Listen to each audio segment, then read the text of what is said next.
Kim Chiu nagka-allergy kaya hindi nakapasok sa It's Showtime.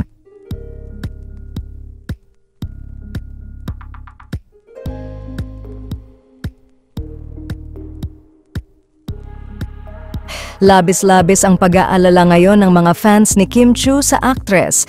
Ayon kasi sa best friend nito na si Bella Padilla ay nagka-allergy umano ang actress. Hindi naman alam kung saan ito na allergy. Pero ang hindi ito makapasok ay siyang patunay na tila masama nga talaga ang pakiramdam ng actress. Kilala kasi si Kim Chiu na workaholic. Kahit pa nga kagagaling lamang nito sa ibang bansa, ay papasok pa rin ito basta makakaabot siya sa oras.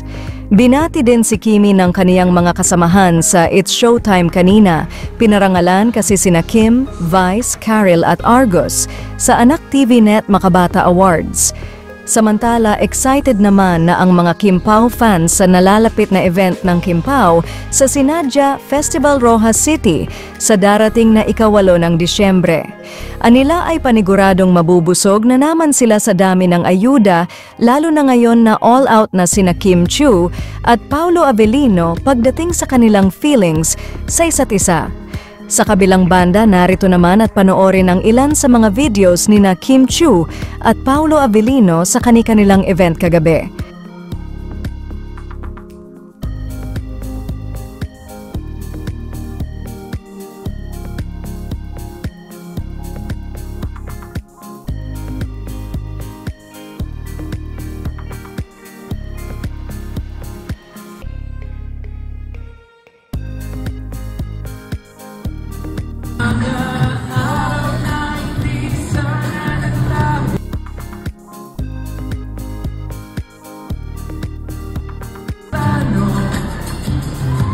Lahat ng ito'y nawala.